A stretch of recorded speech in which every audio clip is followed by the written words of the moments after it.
हो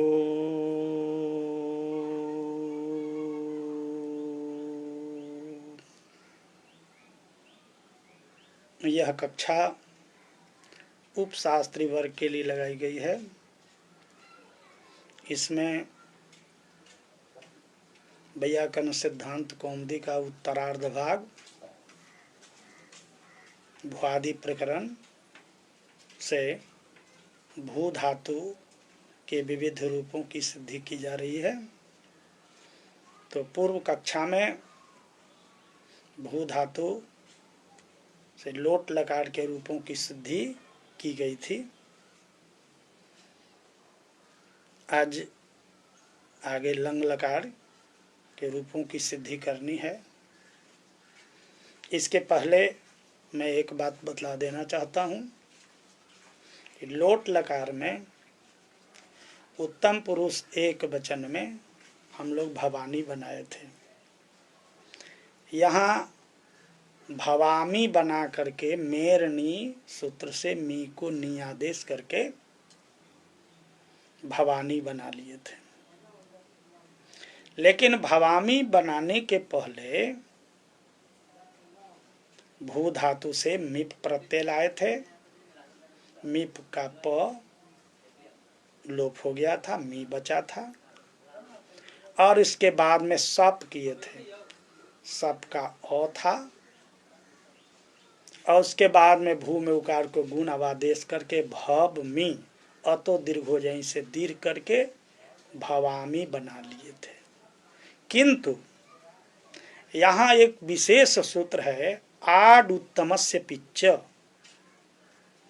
आड उत्तमस्य पिच्च यानी उत्तम पुरुष में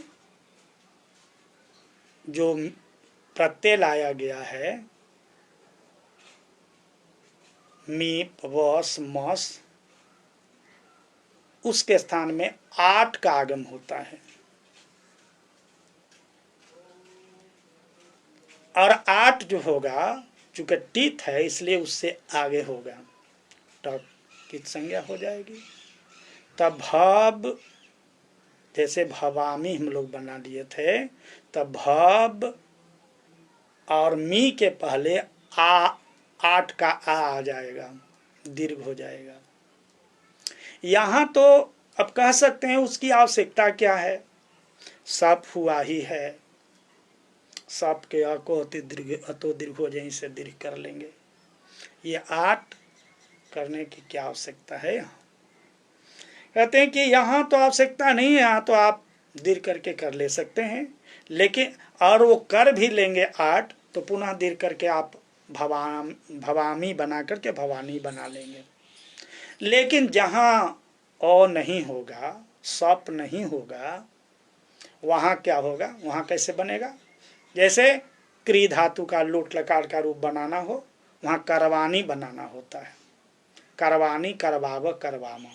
करवानी कैसे बनेगा, क्री धातु है, उत्तम पुरुष, लोट लकार एक वचन में मिप प्रत्यय लाएंगे, वहां सप नहीं होता है, वहां सप नहीं होता है, वहां ऊ प्रत्यय होता है। अब ऊ बचा हुआ रहता है, क्रियादिभ्य ऊ, तो ऊ रहता है तो क्री ऊ, क्री में जो री है उसको गुण करते हैं तो कर ऊ, र जाके उससे मिल जाता है तो करू। और मीप है, मीप का मी है, यहाँ कैसे दीर्घ करेंगे, अदंतंग को दीर्घ होता है, यहाँ तो अदंग है नहीं, इसीलिए आठ का आगम किया जाता है। और वो भी कहते हैं कि आठ जो होगा वो पित्त होगा। पित्त कहिए कि मीप तो पित्त है ही है, कहा कि वश में भी, वश के स्थान में भी, स्थान में तो नहीं होगा, उससे आगे होगा, या मस का भी यदि होगा तो वह पित्त ही होगा। इसका लाभ क्या होगा कि गुण हो जाएगा। जैसे यहाँ करू और आठ का आगम कर दीजिए, करू आ नी। अब करु में उकार को सार्वधातु का धातु की ओर से गुण कर लेंगे तो करो आनी, और उसके बाद में अब आदेश कर देंगे करवाणी, उसके बाद अणत्व कर लेंगे करवाणी बन जाएगा। अगर यहाँ 8 का आगम नहीं होता तो करवाणी कैसे होता, करवावो कैसे होगा, करवामो कैसे होगा। इसलिए 8 का आगम किया गया है और वह पित्त किया गया है। इतना बात जान लीजिए, ठीक है। और अब आगे मैं बताता हूं, एक रूप है प्रभवानी। प्रभवानी बनाना है, चलिए भवानी तो बना लिए हैं, आगे में अगर प्र उपसर्ग लगा हुआ है तो प्रभवानी बनाना है। तो प्रभवानी बनाने के समय क्या होता है, एक सूत्र है, ते प्राग धातु, धातु से पहले जो उपसर्ग है, उपसर्ग में स्थित निमित्त से परे नकार को अणत्व हो जाता है, तो प्रभवानी बन जाता है।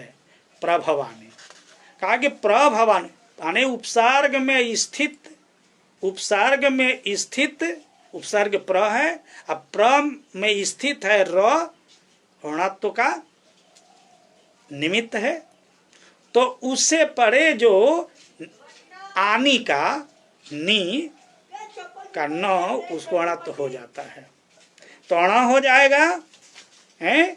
इसके लिए सूत्र है आनी लूट, उपसर्गस्थात् निमित्तात् परस्य लोडादेशस्य आनीत्यस्य नस्य नः स्यात्। अने उपसर्ग में स्थित जो निमित्त, उपसर्ग प्र है, प्रभवानी में प्र जो भवानी, तो उपसर्ग में स्थित अणत्व का निमित्त है र, उससे परे लोट आदेश, लोट लकार लाए थे, उसके स्थान में मीप आदेश किया हुआ है और उस मीप को 8 का आगम हुआ है।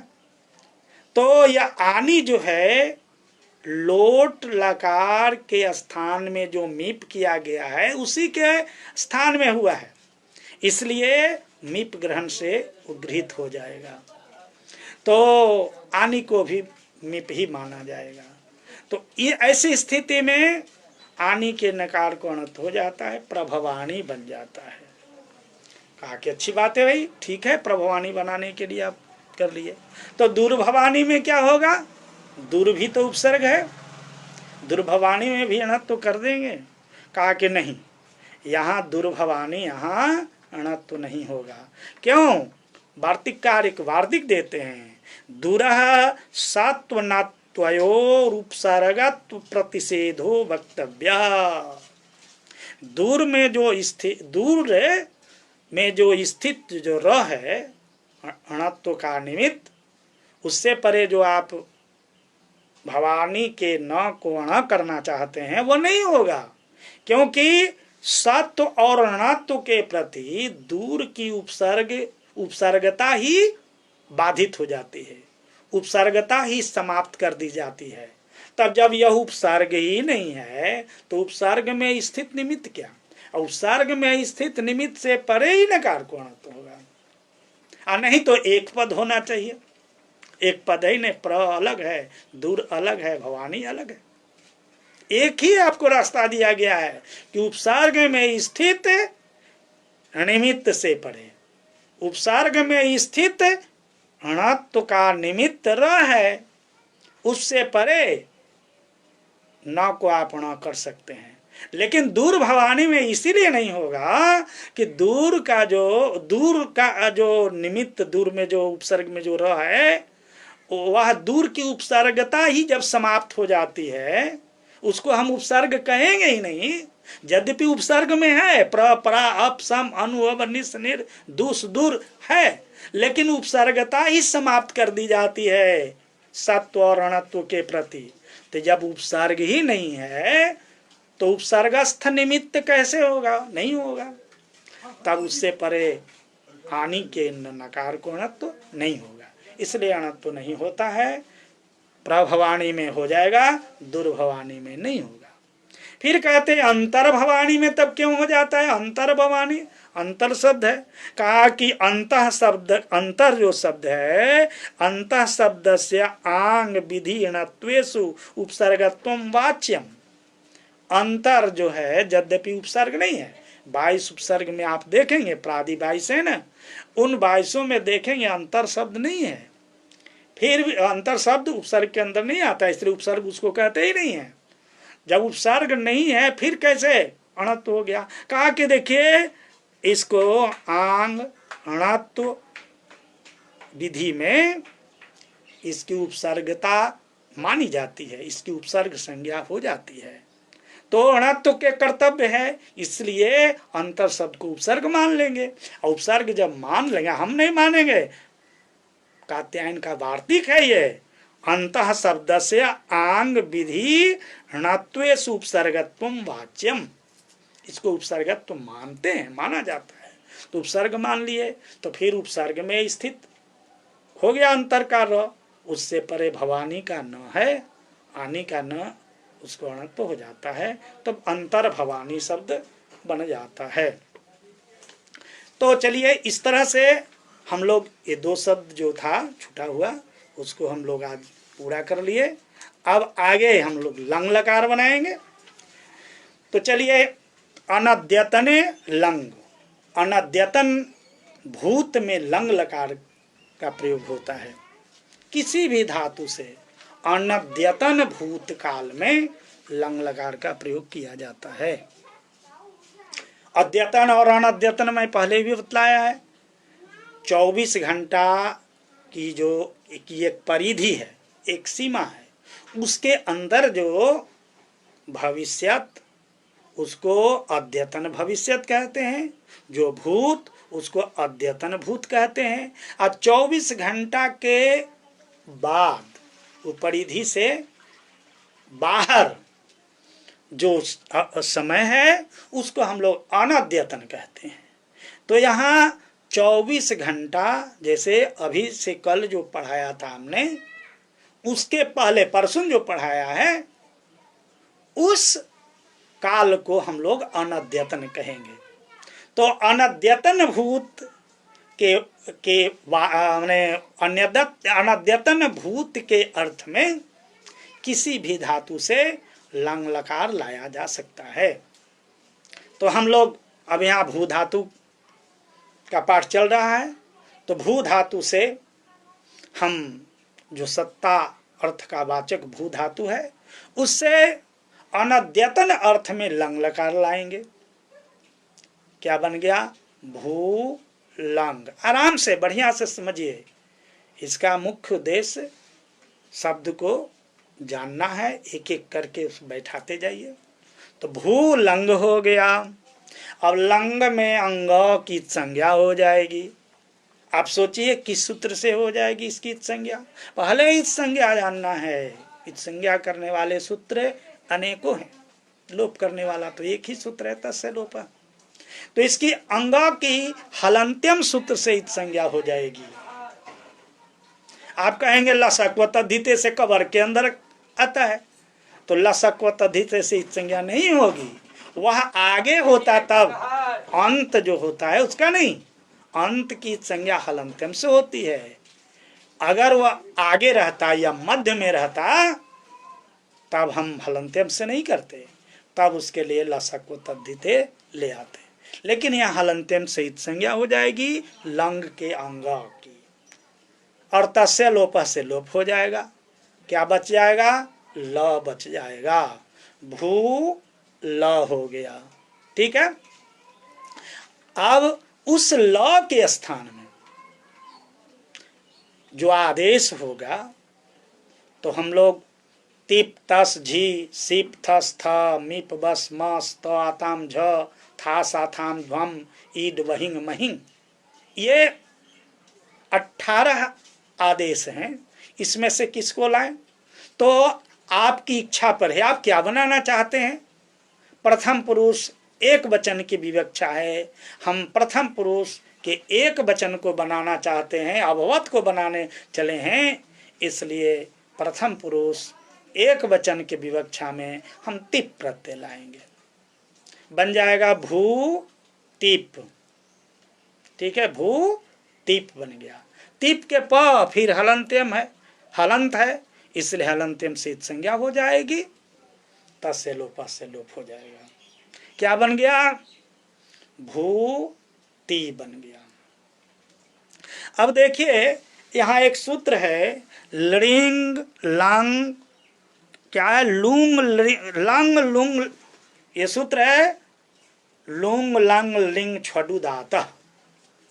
लुंग लकार हो, लंग लकार हो या लृंग लकार परे में हो तो अट का आगम होता है। अट का आगम किसको होता है? धातु को होता है। जिस धातु से परे लंग लकार हो, लुंग लकार हो या लृंग लकार हो तो धातु को अट के आगम होता है। धातु क्या है? भू है। भू को अट का आगम होगा। अब अट का आगम जो होगा भू के आगे होगा या तो पीछे होगा? भू पर नहीं होगा। आदेश होता है भू के स्थान पर, लेकिन आगम जो होता है मित्रवत होता है। तो अब विचार करना है कि आगे होगा कि पीछे होगा। तो आद्यंतौ टकितौ सूत्र है। टित जो होता है आदि में होता है, कित जो होता है अंत में होता है। तो भू धातु को अट का आगम हो रहा है, चूंकि लंग लकार परे में है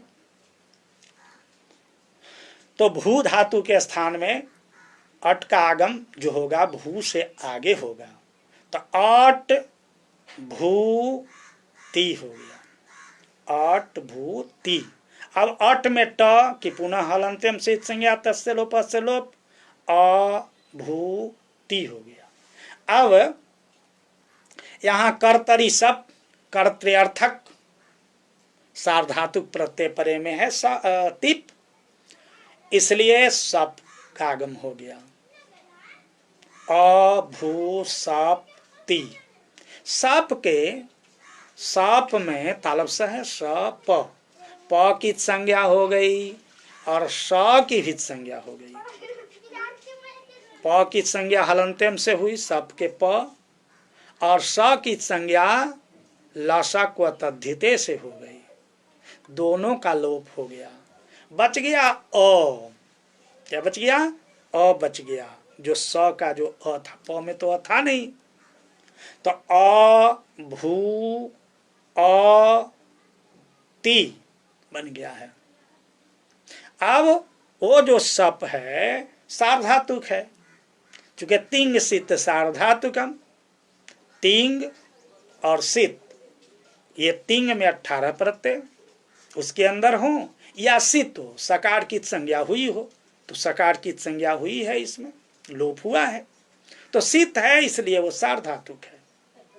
इसलिए सार्वधातुक परे रहते भू में उकार को स्थान में गुण हो गया। क्या बन गया? भो अ भो अ ती। हट वाला आ है आगे में, इसलिए अ भो अ ती। इसके बाद में भो में उकार को ये चौवायावह, इस सूत्र के द्वारा अब आदेश हो जाता है। अ भब अ ती। भ हलंत हो गया, अब के अ से मिल जाएगा। अब का जो व है सप वाला जो है उससे मिल जाएगा। अभवती बन गया। अति जब हो गया तो ती में इकार को क्या होता है? इतश्च एक सूत्र है। इससे क्या होता है? इकार का लोप हो जाता है। इकार का लोप हो जाता है। इकार लोप हो गया। इंगित लकार इतश्च क्या सूत्र कहता है?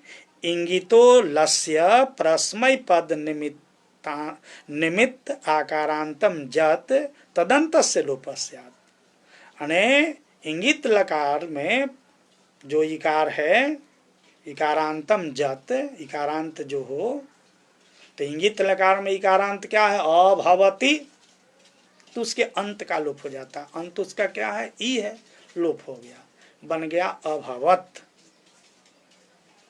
इसी तरह से हम लोग अभवताम बनाएंगे, सब चीज बना लेंगे, केवल तस के जगह पर ताम आदेश हो जाएगा।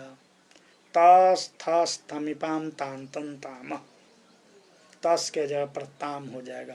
अभव जैसे बना, ताम कह दीजिए, अभवताम। अभवन बन जाएगा बहुवचन के विवक्षा में। चूंकि पूर्व में पढ़ा हुआ पाठ है इसलिए हम लोग संक्षेप में आगे बढ़ते हैं। आगे बहुत ज़्यादा सिलेबस है, इसको करना है। कहीं आपको संशय हो तो आप पुनः आप पूछ सकेंगे नंबर से कि हाँ हमको यहाँ समस्या है या कोई दिक्कत है। अभवन बनाना है, पहले भवंती बनाते हैं, वैसे ही औट का आगम इसमें कर देंगे तो अभवंती हो जाएगा। इकार का लोप करेंगे तो अभवंत हो जाएगा। पहले इकार को लोप कर देंगे, अतः को संजवांत से लोप से फिर त को भी लोप कर देंगे तो अभवन बन जाएगा। उसी तरह से अभावसी जब बन जाए तो अभावसी में सी में इकार को फिर इतश्च सूत्र से इकार का लोप कर देंगे, अभावस बन गया। अभावसी था, सी में इकार का लोप हुआ अभावस। और स को भी सर कैसे बनाते हैं तो आप ये प्रक्रिया जानते हैं। स स्वरू से रू करेंगे, पदांत सकार के स्थान में रू होता है तो अभाव रू, रू में उकार लोप करेंगे अभाव र को खरबसान और विसर्जन से विसर्ग करेंगे, अभव हो जाएगा। अभवतम बनाना है, उसी तरह से अभवथस जब बन जाएगा, थस मध्यम पुरुष द्विवचन में, उथस के जगह पर तम आदेश हो जाएगा, अभावतम हो जाएगा। अभावथ जब बन जाएगा मध्यम पुरुष बहुवचन में तो थ के जगह पर केवल तो आदेश करेंगे। एक ही सूत्र है, तस थस थमिपाम ताम तुम ताम, तो आदेश हो जाएगा। और अभवम बनाना है तो मीप के जगह पर अम आदेश हो जाएगा, मीप के जगह पर अम आदेश हो जाएगा। और अभाव अम, अब अदंत अंक से गुण रूप में है तो पर रूप कर देंगे, अभवम बन जाएगा। अभवा वस, वस है, स के जगह पर उस को क्या होगा, यहाँ नित्यम इंगित सूत्र से इंगित लकार में जो सकार है उसका लोप हो जाता है तो सकार का लोप हो जाएगा तो अभवाव और अभवाम बन जाएगा। इस तरह से लंग लकार के रूप बन जाएंगे। ओ